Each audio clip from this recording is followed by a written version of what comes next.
Chers frères et sœurs, avec toute sincérité, combien de jours, de semaines, d'années, de mois sont passés? Est-ce que tu t'es posé certaines questions?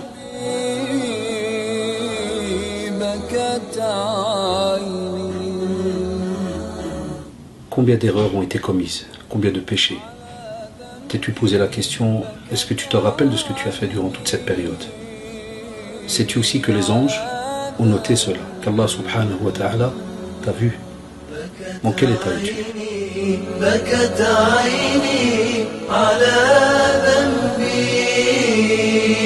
Remets-toi en question.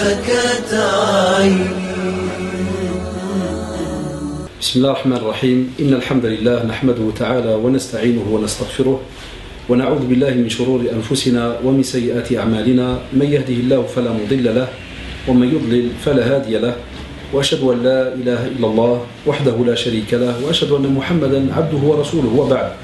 Ayyuha al-ikhwa wal-akhawat, assalamu alaykum wa rahmatullahi wa barakatuh. Aujourd'hui, donc, Inch'Allah, on va essayer de parler d'un sujet qui, des fois, peut, entre guillemets, être sous-estimé par certains d'entre nous. Vous verrez de quelle manière. Et des fois, il peut être, entre guillemets, sous-estimé à un point où, subhanallah, les jours peuvent passer. Et si on fait le lien entre le fait de sous-estimer cette chose et le temps qui est passé, on se retrouve des fois dans un regret. Mais comme vous le savez, il sera souvent, comme je le dis, trop tard. C'est le fait de faire le bien. Le fait de faire le bien est en quelque sorte de profiter de tous les bienfaits qu'Allah subhanahu wa ta'ala nous a donnés et de les transmettre des fois aux autres. Et parmi les bienfaits qu'Allah subhanahu wa ta'ala nous a donnés, que l'on peut transmettre aux autres, c'est par exemple certaines actions que l'on peut faire, comme le fait d'invoquer Allah subhanahu wa ta'ala pour quelqu'un. Il y a beaucoup de personnes qui croient que lorsqu'on dit faire le bien, c'est tout simplement donc donner de l'argent à quelqu'un ou bien aider quelqu'un. Non, faire des invocations à quelqu'un.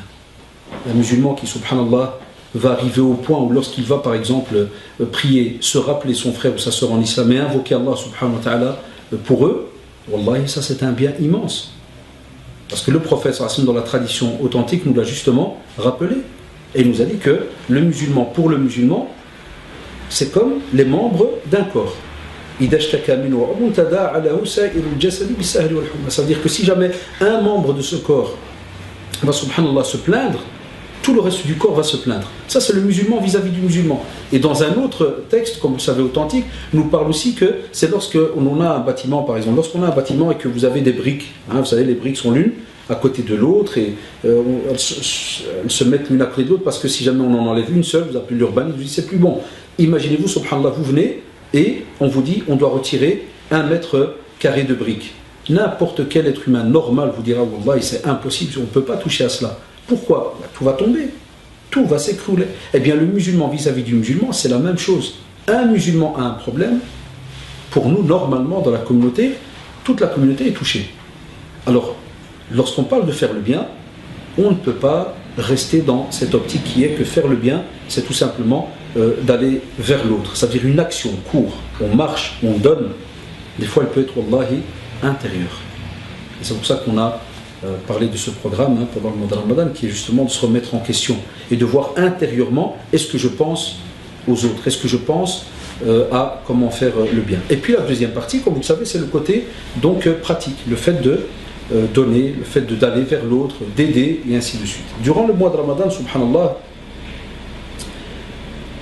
il y a un beau hadith qui nous rappelle que le prophète, rapporté par Abu Huraira, qui nous dit que lorsque le fils d'Adam meurt, les actions s'arrêtent, sauf 3 choses. Et parmi ces choses-là, subhanallah, c'est une aumône continue.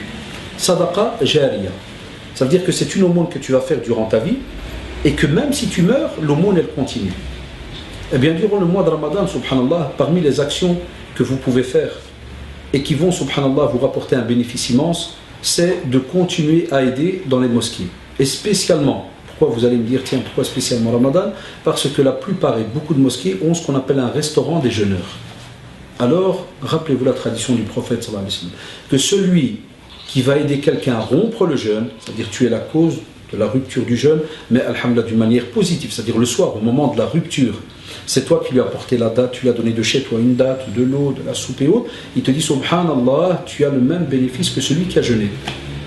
Est-ce que tu trouveras meilleur bénéfice que celui-là? Qui pourra te donner ce genre de bénéfice? Et subhanallah al-adim ya shabab, pourquoi j'ai dit dans l'introduction que certains sous-estiment la quantité? Il y a des personnes qui pensent que chez nous en islam, donner, c'est à partir de 5 euros, c'est à partir de 10 euros, de 20 euros. Là, wallah.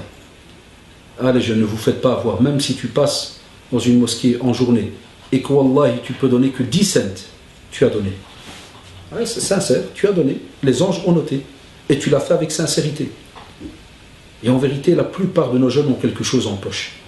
Mais il manque, subhanallah, cette éducation d'apprendre à nos enfants de donner. Mais des fois, on devrait normalement faire ce genre de choses qui est que, par exemple, tu donnes à ton enfant 2 euros et tu l'exhortes. Tu lui dis, écoute, si tu veux vraiment bien les employer, bien investir, je pourrais t'apprendre quelque chose. Ah tiens, c'est quoi, papa, maman, kada? Eh bien, prends 1 euro et quand tu vas à la mosquée, tu le mets donc dans la boîte que tu vas trouver à l'entrée. Je ne parle même pas de ceux qui vont ouvrir le débat. Les responsables des mosquées sont des voleurs. Et où va aller cet argent? Et où va... Ça, c'est les malades du cœur. Ça, on en a certains parmi nous. Purée, c'est des malades. Ça veut dire, si tu lui as demandé de mettre sa main dans sa poche, c'est comme si tu as demandé de couper sa main. Ceux-là qu'Allah subhanahu wa ta'ala les guérisse. Aussi les enrichissent pour que, alhamdulillah, dès qu'ils soient guéris, donc ils puissent alors vraiment goûter à ce plaisir qui est de donner. Mais rentrer dans la critique et rabaisser les autres parce que tu n'as pas envie de donner, ne le fais pas. S'il te plaît, ça, vous devez absolument l'oublier. Ne le faites pas. Tandis que si jamais, subhanallah, vous avez l'occasion, et on le voit, le prophète, pendant Ramadan, il donnait beaucoup. Alors qu'on sait que, subhanallah, d'après certains textes, pendant 3 jours et 3 nuits, on le voit que Aïcha radhiyallahu anha dit, le feu ne s'est pas ouvert dans notre demeure. Et même comme ça, wallahi, au même moment, tu retrouves des traditions, on te dit, il a reçu des dates, il a tout donné. Aïcha radhiyallahu anha qui recevait une quantité de nourriture où tu te dis, alhamdulillah, Allah, quand tu lis le début du hadith, tu es heureux, tu dis, oh mashallah, il suffit que tu termines le hadith, tu dis, subhanallah, pourquoi? Parce que la servante, elle revient, elle lui dit, Aïcha par exemple, lui dit, oh, une telle, est-ce qu'il reste quelque chose à manger? Elle lui dit non. Elle dit, comment il y avait tout à... Elle dit, oh mère des croyants, tu as reçu, c'est vrai, mais tu as tout partagé, il ne reste plus rien, tu as tout donné. Donc imaginez-vous, subhanallah, chez nous le bienfait de pouvoir donc donner. Ce qui veut dire que rien ne s'arrête donc chez nous en tant que musulmans par rapport au bien. Et c'est pour cela que Allah subhanahu wa ta'ala, et vous lisez cela, vous le répétez dans la petite sourate où on vous dit فَمَنْ يَعْمَلْ مِثْقَالَ ذَرَّةٍ خَيْرًا يَرَهُ وَمَنْ يَعْمَلْ مِثْقَالَ ذَرَّةٍ شَرًّا يَرَهُ. Si tu fais le plus petit donc, grain de moutarde, je sais que certains machaïrs, par exemple, n'aimaient pas beaucoup lorsque certains grains d'atomes, parce que vous entendez souvent ça, des fois on le dit dans les conférences, on ne parlait pas d'atomes entre guillemets à ce moment-là, mais on te dit même si tu prends le tout petit, le plus petit des grains qu'il pourrait y avoir, et tu le fais. Tu fais cela, cette quantité-là en bien, tu le verras le jour du jugement dernier. Ça c'est la preuve pour toi, chers frères et sœurs, par rapport à certains jeunes qui nous disent ouais mais c'est la honte, je n'ai que 10 cents en poche ou 50 cents, ou bien moi je suis un qui n'a pas beaucoup d'argent en poche, j'ai 2 euros, si je mets 1 euro c'est la honte. Abadan, wallahi, profite de ce mois-ci.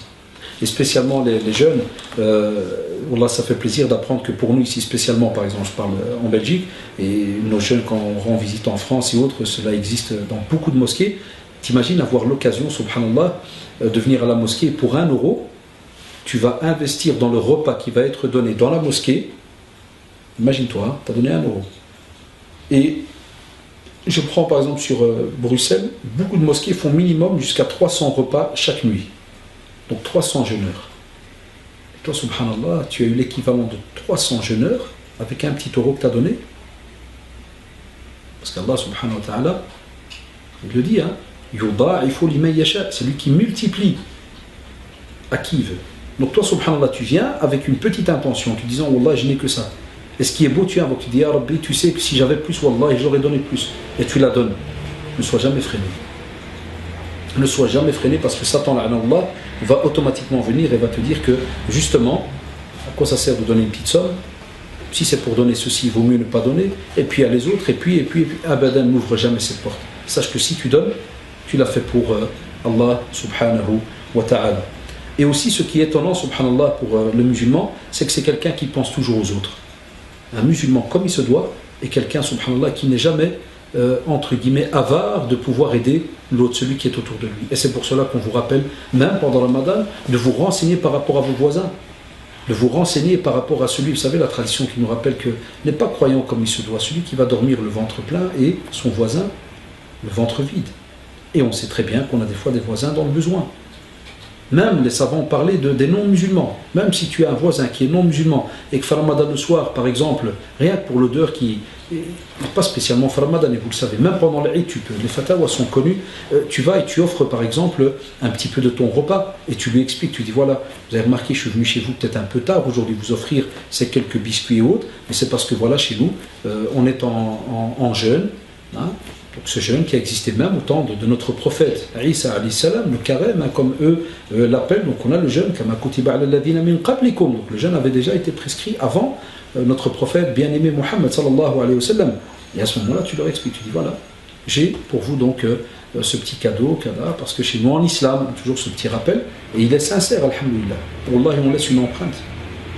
Et spécialement, comme vous le remarquez, par rapport donc à ceux qui aident les sans-abri.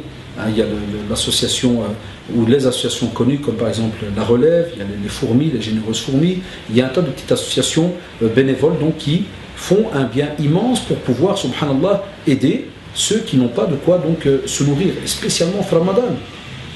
Pendant l'année, donc on sait que ça court à gauche, à droite et autres, donc ils essayent par-ci par-là. Ramadan, des fois il y a des personnes qui subhanallah, en journée, nécessairement ne sortent pas et autres, et il arrive que des sans-papiers vous le disent, ils vous le disent au centre, ils te disent, en dehors de Ramadan, c'est très difficile, il te dit Alhamdulillah fa Ramadan, regarde, Wallah, ils sont heureux, il te dit Alhamdulillah fa Ramadan, vous donnez, au moins on sait aller manger quelque part.